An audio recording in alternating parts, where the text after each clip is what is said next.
बचपन ही में आप छोटे से थे।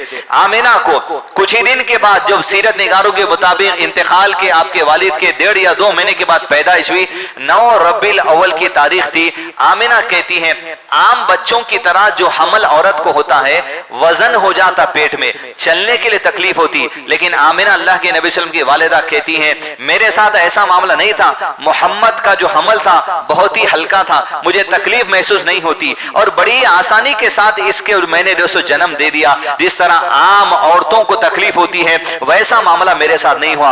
आमिना देखती थी पैदाइश के मौके से कि अल्लाह के नबी सल्लल्लाहु अलैहि वसल्लम की पैदाइश के साथ ही बहुत ही खास मामला नोट कर रही थी, लेकिन ये बात समझ नहीं आती थी ऐसे क्यों हो रहा है, बस अल्लाह की खास एक मदद और रहमत की बात वो समझती थी।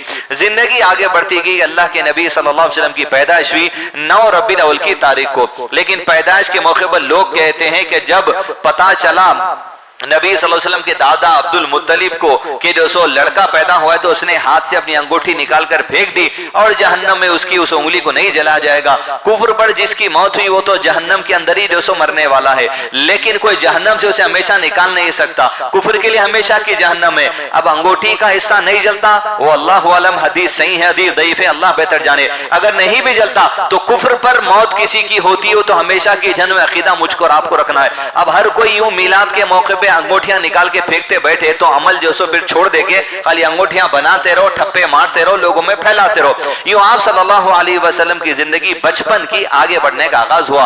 1 साल के आप सल्लल्लाहु अलैहि वसल्लम में, 2 साल के आप सल्लल्लाहु अलैहि वसल्लम में। अरब के अंदर दस्तूर था कि जब बच्चे पैदा होते तो माएं अपने बच्चों को दूध पिलाती थी, या कनीज जो लौंडियां होती है उनको दूध पिलाने के लिए देती थी, या ये कि अरब के इलाके में कुछ खास दाइयां होती थी दूध पिलाने वाली औरतें, वो मक्के के इलाके से तो कुछ दूसरे इलाकों में होती थी, जिनमें एक कबीले का नाम बनी साद है। बनी साद की औरतों का काम यह था कि वो बच्चों को दूध पिलाने के लिए मक्का आते थे।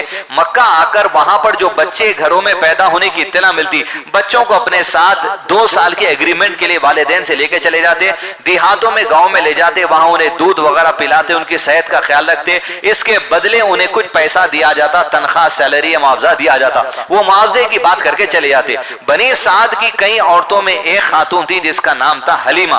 हलीमा अपनी कई सहेलियों के साथ निकली, निकलकर जो सो मक्के की तरफ आई। मक्के में घर घर जाकर इत्तला मिल जाती कि यहाँ बच्चा हम देना चाहते, लोग अपने अपने जो सो बात तय करके एग्रीमेंट करके हलीमा के साथ जो जो औरतें आई थी वो जो सो नबी सल्लल्लाहु अलैहि वसल्लम के पास भी जाती थी। लेकिन पता चलता कि क्या पैसे देंगे, तो लोग कहते कि भाई पैसे तो देंगे इतने, लेकिन इनके वालिद नहीं है। जब वालिद नहीं है पता चलता तो दूध पिलाने वाली जो औरतें हैं वो ये कहती थी कि भाई जब वालिद नहीं है तो पैसा उतना नहीं मिलेगा जैसा दूसरे आमतौर पर देते, लिहाजा अल्लाह के नबी सल्लम को कोई भी नहीं लेता दूध पिलाने के लिए, आपकी परवरिश के लिए। लेकिन आमिना इंतजार में होती। यहां तक इत्तेफाक ये हुआ कि हलीमा के साथ जितनी औरतें आई थी सबको बच्चा मिल गया, और अभी जाने की रवानगी की तैयारी कर रहे थे लोग बनी साद मक्के से दूसरे वाले इलाके में जहां से आए थे। लेकिन हुआ यह कि हलीमा अपने शौहर के साथ आई थी दुबली पतली ऊंटनी पर, और हलीमा के साथ हलीमा का छोटा बच्चा था, तो भी दूध पीता बच्चा था। और होना तो यह था कि हलीमा का बच्चा रोता था दूध की वजह से, भूख की वजह से, लेकिन हलीमा जब अपना सीना उसको दूध पिलाने देती तो दूध बराबर से नहीं मिलता था। रोते हुए जैसे तैसे हालात गुजरते मक्के में आए। हलीमा ने अपने शौहर से मशवरा किया ऐसा क्यों ना हो, खाली हाथ जाने से बेहतर है इसी लड़के को ले लें, मोहम्मद बिन अब्दुल्लाह को सल्लल्लाहु अलैहि वसल्लम, जो भी मुआवजा मिल जाएगा कर लेंगे ताकि जिंदगी का गुजर बसर हो जाए। अब शौहर बीवी ने मशवरा किया, बात कर ली आमिना और अब्दुल मुत्तलिब से, 2 साल का एग्रीमेंट हुआ नबी सल्लल्लाहु अलैहि वसल्लम को बाद ले जाने के लिए। यूं आमिना ने अपनी गोद से हलीमा के गोद में नबी सल्लल्लाहु अलैहि वसल्लम को जैसे दिया, यही मौका था जहां रहमत और मौजज़ात का सिलसिला हलीमा की जिंदगी में शुरू हो गया। बस जैसे ही अपने खैमे में जाती हैं, अभी रास्ते में आते वक्त में तो खुद उनके सीने में बच्चे को दूध पिलाने बराबर नहीं था, लेकिन जो ही अल्लाह के नबी सल्लल्लाहु अलैहि वसल्लम के सामने दूध पिलाने अपना सीना पेश करती हैं, अल्लाह की तरफ से खूब दूध भर आता है, हलीमा का बच्चा भी उससे दूध पीता है। इस तरह रज़ात के जरिए हलीमा का बेटा नबी सल्लल्लाहु अलैहि वसल्लम का दूध शरीक भाई बन गया। रिश्ते कायम होना शुरू हो गए, दूध शरीक भाइयों बहनों के रिश्ते कायम होना शुरू हो गए। यूं हलीमा उसके बाद अल्लाह के नबी सल्लम को लेकर 2 साल के लिए बनी साद कबीला जो मक्के से दूर के इलाके में था गांव में, वहां पर जो सो देहात की तरफ चले गए। 2 साल